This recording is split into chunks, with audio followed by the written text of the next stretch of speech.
Class का topic जो था हमारा उसी को कंटिन्यू करेंगे। लास्ट जो हमारी क्लास थी उसमें हमने क्या पढ़ा था? रोजे की फजीलत और अहमियत। तो आज इंशाल्लाह उसके फवाइद जो रह गए थे उसको हम कंप्लीट करते हैं। कुछ थोड़े से क्वेश्चंस कर लो आप लोगों से। रोजा किस हिजरी में फर्ज हुआ? 2 हिजरी। रोजे की फजीलत से मुताल्लिक कुरान मजीद में क्या हुक्म आया है? ये रोजा मेरे लिए रखा गया है और इसका नाम रोजा मेरे लिए रखा गया है। मैं खुद इसका अजर लूंगा, मैं खुद इसका एक मंगवा दूंगा रोजे का सीने तक। मैं आपको पता चला इससे पहले भी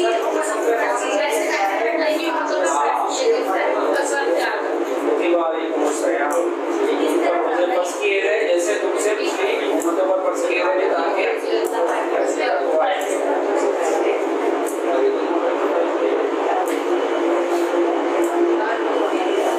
रोजे की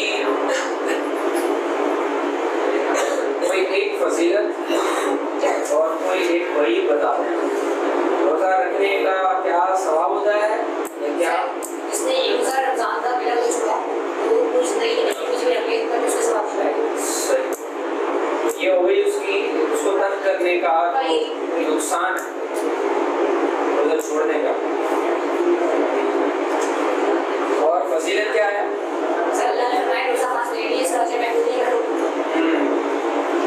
इसका अजर मैं खुद हूँ या मैं खुद दूंगा।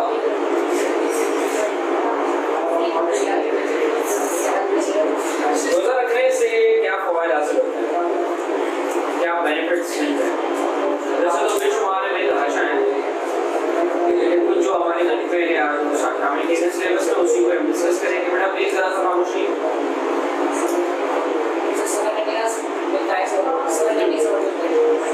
सबसे पहले देखें इसको 2 हिस्सों में डिवाइड कर दिया। इफरादी फवायद इंडिविजुअली एक इंसान को क्या हासिल होता है और फिर इज्तिमाई तौर पे एज अ मुस्लिम उम्मा या सोसाइटी क्या बेनिफिट हासिल होते हैं। तो सबसे पहले देखें तकवा परहेज़गारी कैसे हासिल हो सकती है। ये तो आपको पता चल गया लअल्लकुम तत्तकून, ताकि तुम परहेज़गार बनो, लेकिन कैसे? How to become परहेज़गार? पिटी कहते हैं वैसे उसको, आप पिटी पढ़ सकते हो। परहेज़गार कैसे बना जाएगा?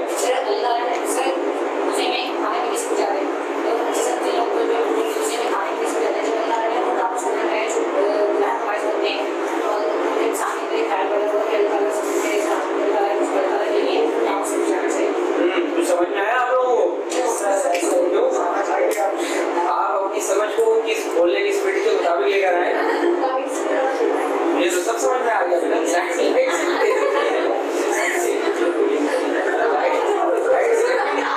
लाइट से भी तेज होगी तो बेटा ये पहुंच सकते थे वहां पे जहाँ जाना किसी और के बस की बात नहीं है।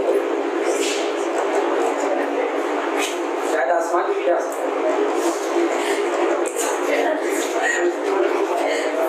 बेटा। उन्होंने देख के बताया ना, जो लिखा हुआ पॉइंट है उसको बता दिया अपने अल्फाज में। बेहतरीन। देखिए जब बंदा रोजा रखता है, आप रोजे में खाना छोड़ देते हैं, पीना छोड़ देते हैं, क्यों? अल्लाह ने मना किया है ना भाई। हालांकि आम दिन में खाना कोई छोड़ता है?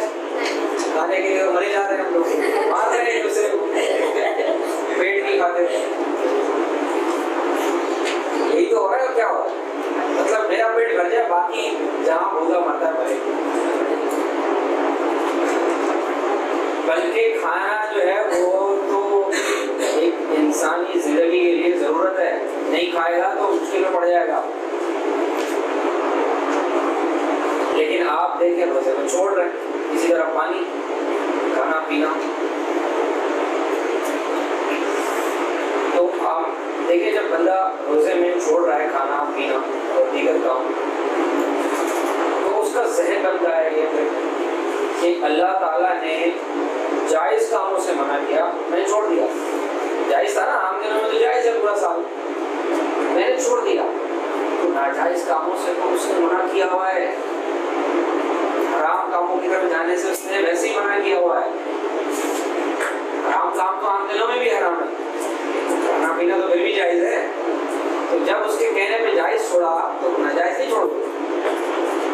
ये क्लिक करती है बात, इंसान का जहन बनता है कि जब जायज छोड़ सकता हूँ तो नाजायज छोड़ने में क्या मुझे मजा।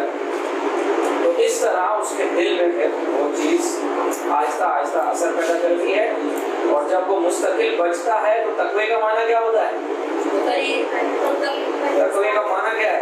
बचना, हाँ, परहेजगारी, परहेज करना, छोड़ देना गुनाह को, अल्लाह की नाफरमानी से बचना, यही तो है।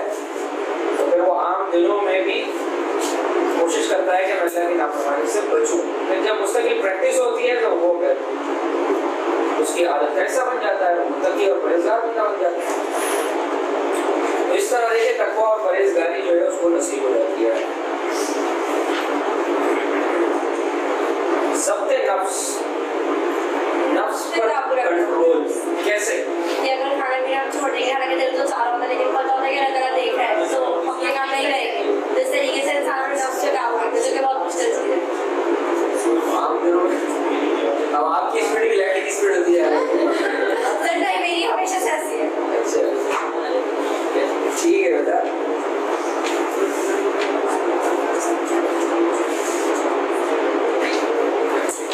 तो रोजा रमजान जब आता है तो ये आता ही इसलिए कि बेटा हमें जरा कंट्रोल करना सिखाए। किस तरह कंट्रोल किया जाता है नफ्स के ऊपर। नफ्स की खाना असल में ठीक है हमारे जिस्म की एक ज़रूरत है, लेकिन इसके साथ साथ नफ्स की सबसे बड़ी, नफ्स को ताकत पहुंचाने वाली शय है खाना और पीना। नफ्स ताकतवर होता ही इसी से है, खाने पीने से। और इस तरह की ख्वाहिशात आप उसकी पूरी करते हैं, आप देखें कैसा। आपने ये नोट किया होगा कि जब बंदा डट के डाइटों में खाता पीता रच के, उसके बाद ताकत हिम्मत जिस्म में बसते ही करता है, वो मीठी नींद आए और बंदा सो जाए। आप देखें रमजानों में फजर की नमाज में माशाल्लाह वही होती है, ज़ोहर में, असर में, मगरिब में तो आधे लोगों की इफ्तारी को आधे लोगों की मगरिब की नमाज तो दस्तरखान लगा हुआ है ना, तो कैसे छोड़ सकते हैं इफ्तारी में?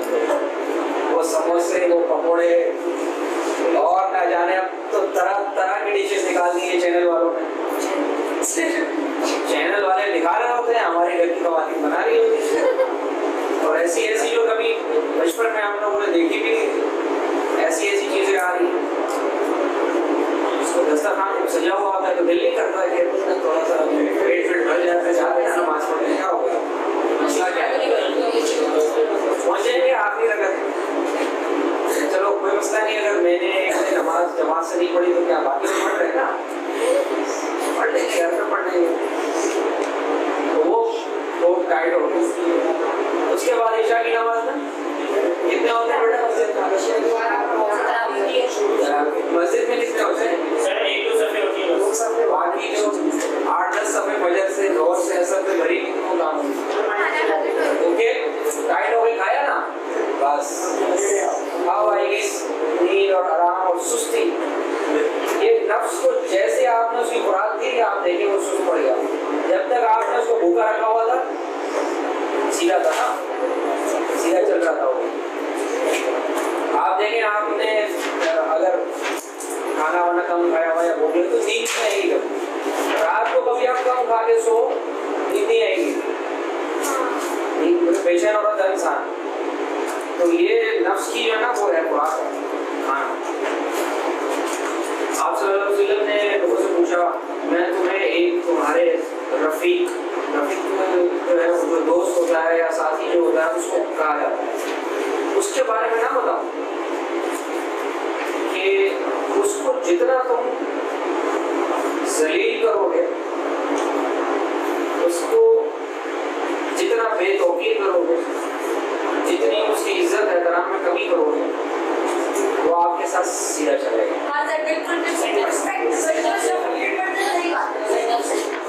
और अगर उसकी करोगे, एहतराम करोगे, उसकी हर बात मानोगे, तो फिर वो आपको मुश्किल में डालेगा।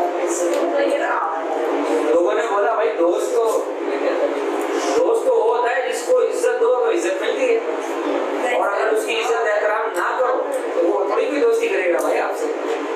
बोलो कौन है, हमें तो बताया ना। फरमाया वो तुम्हारा नफ्स है, वो तुम्हारा नफ्स है। इसको जितना भूखा रखोगे ये सीधा चलेगा, और जितना खिलाओगे पिलाओगे इसकी ख्वाहिशों को पूरा करोगे, क्या होगा फिर मुश्किल में डालेगा, आजमाइश में डालेगा। तो ऐसा तो भाई दोस्त नहीं, ऐसा तो दुश्मन है, तो दुश्मन हुआ फिर हमारा। ये देखें आप, प्यास बुझानी है तो पानी से भी बुझ जाएगी, जरूरी है कि कोल्ड ड्रिंक लेकर आएंगे। ये नफ्स की ख्वाहिश है, जिस्म की जो जरूरत है वो पानी में पूरी हो जाती है। दाल रोटी से चलो घर में चावल आवल बने उससे भी पेट भर जाएगा, लेकिन यहाँ तो फरमाइशें हैं कि चपली कबाब, चिकन टिक्का, बीफ बर्गर और ना जाने क्या क्या। बाज लोगों का जो शाम के जो है वो काम ही होता है, बाहर जाके होटलें और ये और वो। क्या ये नफ्स की ख्वाहिश है बेटा, और कुछ भी नहीं।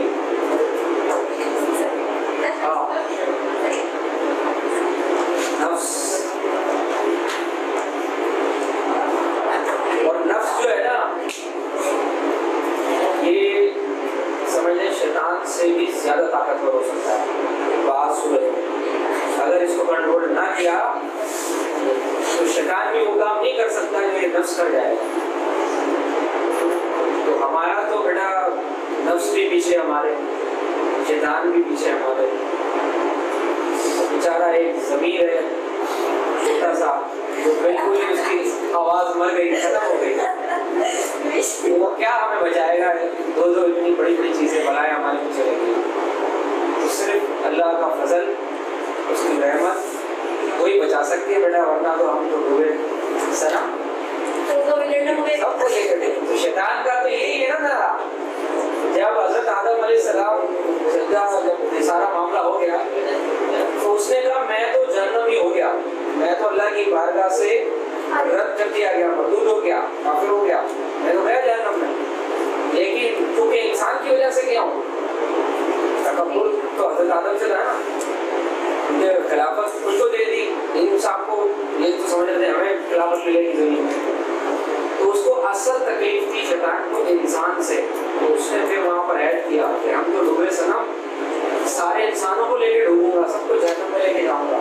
अल्लाह ताला ने फरमाया ठीक है, ताकतें भी दे दी, सब कुछ दे दिया, इख्तियार दे दिया, जितना बहकाना बहकाओ, लेकिन जो मेरे खास बंदे होंगे वो तुम्हारे बहकाव में।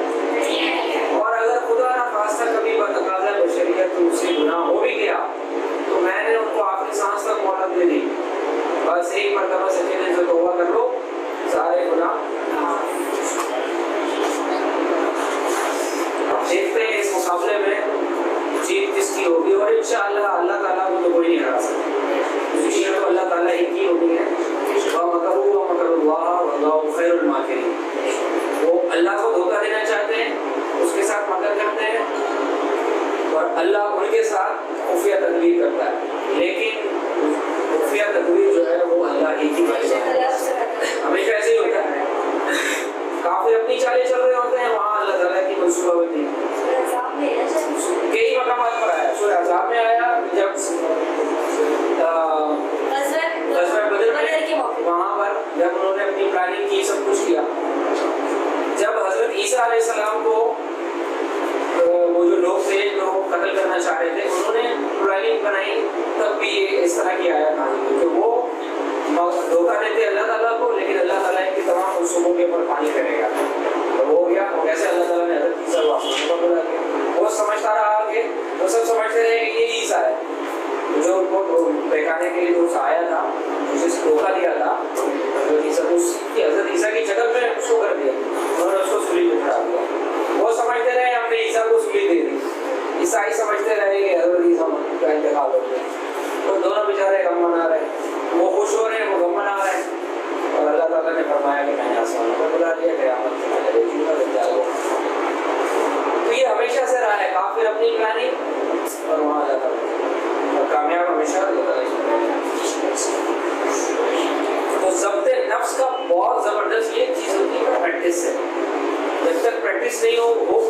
हम इसके ऊपर काबू नहीं पा सकते। और प्रैक्टिस के लिए पूरा रमजान का महीना दे दिया आपको, 1 महीना फुल हम प्रैक्टिस करते हैं नफ्स को कंट्रोल करने की, खाना पीना नफ्सानी ख्वाहिशात को तर्क करना, ताकि पूरा साल जो है हमारी बैटरी चार्ज रहे। 1 महीना फुल करो बैटरी, पूरा साल इसको इस्तेमाल करो, पावर बैंक को एक्स्ट्रा नहीं मिलेगा। ये है ठीक है। हमारे पास इसके अलावा भी बहुत सारी चीज़ें हैं हमारे मजहब में जो हमें बूस्ट करती हैं। बहुत सारी रातें आती हैं ऐसी जिसमें हम इबादत करते हैं और हज के अय्याम आते हैं, उसमें एक बन जाती है कैफियत रूहानियत की, वो हो जाता है। ये हमें मिलता रहता है थोड़े थोड़े दिनों में चार्जिंग और एनर्जी मिलती रहती है।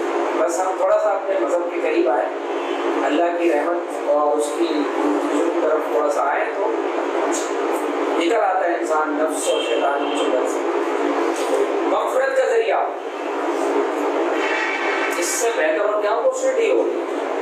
पूरा का पूरा रमजान का महीना आप देखिए,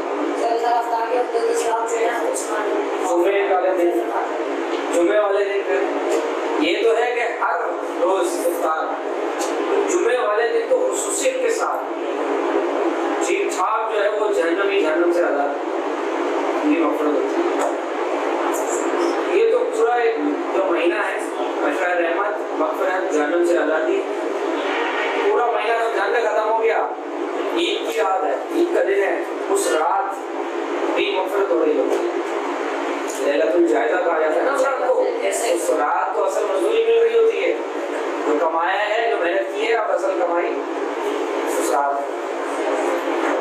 तो अल्लाह ताला ने बेटा इससे बड़ा पैकेज किसी और महीने में नहीं दिया। हम यूटिलाइज करने वाले बने, बाकी पैकेज तो बड़े हम झट से ले लेते हैं, इससे बड़ा और कोई पैकेज नहीं है हमारे लिए। मग़फ़िरत, बख्शिश, जन्नत से आज़ादी, जन्नत की कुंजियाँ और न जाने क्या क्या। और एक दरवाज़ा तो ऐसा अल्लाह ताला ने जन्नत का बना दिया जहाँ से सिर्फ रोज़ेदार जाएगा, बाबुर रैयान। पढ़िए नहीं हदीस आप लोग, सुभान अल्लाह, अल्लाह की रहमत के क्या ही जो है वो कहने। अब आते हैं बेटा इज्तिमाई फ़वाइद की तरफ। नंबर 1 इज्तिहाद और इज्तिमाई। एक साथ हो सकते हैं मुसलमान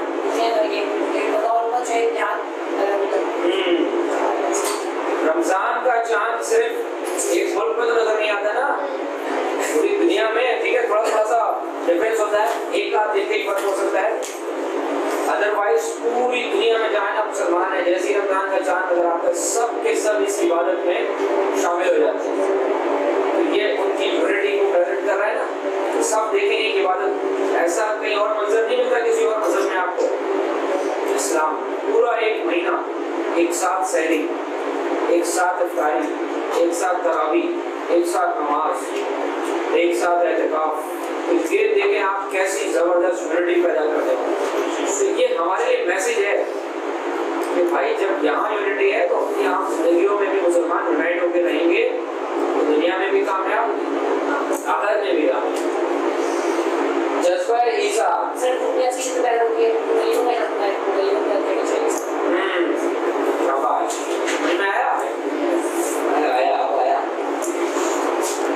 जज्बा ईसार कैसे पैदा होगा? किसे कहते हैं ईसार? सैक्रिफाइस, कुर्बानी। कुर्बानी कभी की है? किसकी? बकरे की, गाय की? अपनी कुर्बानी की कभी? अपनी कुर्बानी कौन करता है बेटा? किसी का नहीं चाहता अपना हिस्सा कुर्बानी। इसका मतलब ये है, इस कुर्बानी का मतलब जानी कुर्बानी नहीं है, मतलब दूसरों को खुद पर तरजीह देना। कैसे तरजीह हो सकती है? मिसाल के तौर पर भूख बहुत लगी हुई है और रोटी एक है, खाने वाले 2 हैं, कैसे इशारा होगा? 3 हिस्से किसी और को दे दिए, हिस्सा आपने खा लिया, हो गई कुर्बानी। पहनने के लिए 2 जोड़े, एक जोड़ा आपने रख लिया, एक किसी और को दे दिया, ये कुर्बानी। आपके पास जेब में 100 रुपये, 50 रुपये रख लिए, 80 रुपये रख लिए, बाकी चलो आपने देखा होगा ये बच्चे बेचारे जो चीजें बेच रहे होते हैं,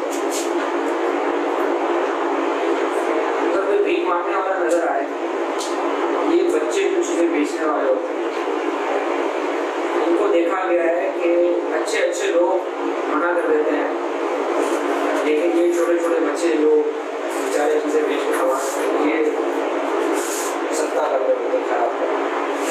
वो मंजर ऐसा होता है इंसान की आंखों से आंसू आए।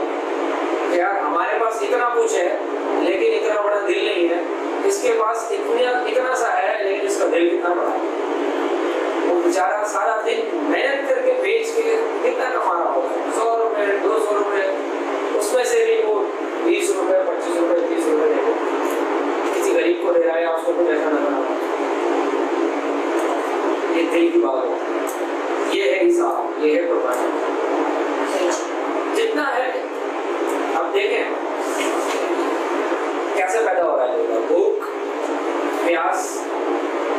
जब तक इंसान के पास नेमत है उसे उसकी कदर और कीमत का एहसास नहीं है। जब नेमत नहीं होती जब उसको एहसास होता है, ये फितरी अमल है। जिसके पास औलाद है उसको क्या पता बे औलाद होने का गम, जिसके पास माँ बाप हैं उसको क्या पता बगैर माँ बाप की जिंदगी गुजारने का गम। जिसके पास नेमत होती है उसको वो एहसास नहीं होता। जिसके पास खाना पीना है ना उसको भूख का एहसास नहीं होगा। तो अल्लाह ताला ने ये अमल रखा है इसलिए ताकि हम जब भूखे रहेंगे प्यासे रहेंगे जानबूझ के तो कोई नहीं रहेगा। तो यहाँ जबरदस्ती आपको भूखा रखा प्यासा रखा ताकि जो लोग भूखे हैं प्यासे हैं उनका एहसास पैदा हो। ऐसे बहुत सारे लोग हैं हमारे माशरे में जो 3 वक्त की जगह 1 वक्त खाते हैं 2 वक्त खाते हैं।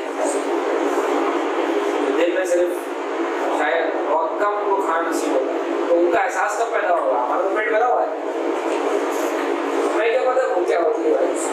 वो जब रोजा रखता है इंसान भूखा रहता है तो फिर उसको पता लगता है यार ये वो कैसे जिंदगी के सारा साल गुजारते हैं। तो हमारी कमाई में उनका भी हिस्सा है, अल्लाह ने रखा है। लिहाजा तो आप देखें रमजान के महीने में लोग कैसा दिल खोल के सदका खैरात ज़कात दे रहे होते हैं, तो सवाब भी बढ़ जाता है ना। बहरहाल बेनिफिट तो है कि जज्बा हिसाब पैदा होता है। नंबर 6 रूहानियत की इसके बाद रहती है नाफी कैसे बढ़ जाती है उसको में रखना लेते हैं इस तरह रूहानियत से करते हैं। हाँ शाबाश।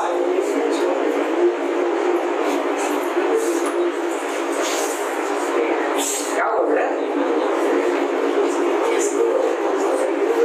मस्जिदें आबाद होती है कि नहीं होती है? सारा साल भले बंद पड़ी रहे ताले पड़े रहे, एक साथ दूसरा नमाजी हो, लेकिन रमजान आता है मस्जिद आबाद हो जाती है, नमाजी आने लग जाते हैं जो सारा साल नहीं आते भी आते हैं। मस्जिद में बैठ के कुरान की तिलावत कर रहे होते हैं। बंदा जहाँ जा रहा है यही माहौल मिल रहा है उसको। घर में जा रहा है उधर लेडीज नमाज पढ़ रही है, कुरान की तिलावत हो रही है, जिक्र-ओ-अस्कार हो रहा है। मस्जिद जा रहा है वहाँ भी यही माहौल है। ऑफिस जा रहा है वहाँ भी सब रोजा रखे हुए हैं, वहाँ भी सब अल्लाह रसूल की बात हो रही है। पढ़ने जा रहे हैं वहाँ भी यही है। बस नहीं 5 मिनट बाद नहीं, तो हर जगह। तो इससे क्या हो रहा है देखें आप, हर जहाँ जा रहे हैं एक रूहानियत की फजा आ रही है माशरे में। तो माशरा क्या है जो हैवानियत में झगड़ा हुआ होता है सारा साल, तो अब वो उस हैवानियत में कमी आना शुरू होती है और आहिस्ता आहिस्ता वो रूहानियत की जानिब बतदरीज बढ़ता है। पूरा जब महीना एक ऐसी रूहानियत की फजा जो है वो पैदा हो जाती है। फिर एहतिकाफ तो है ही फिर खास, सारे दुनिया के झंझट छोड़ के बस अल्लाह के दरबार में आके बैठ जाओ। उसका मकसद ये होता है धरना देना। धरने का नाम सुना है ना, धरना।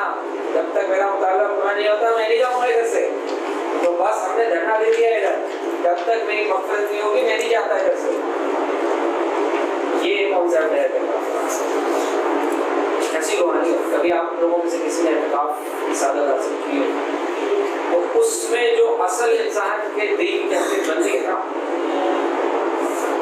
नमाज पढ़ी बाहर गए वही चीजें, वही दोस्त वही यार वही बातें, तो रात को वही फिल्में ड्रामे वही जिंदगी, वो रूहानियत बन ही नहीं पा रही होती जरा सा। वो मस्जिद में भी दिल वही लगा हुआ होता है, नमाज पढ़ रहे ना दिल वही बनी होता है, दोस्तों में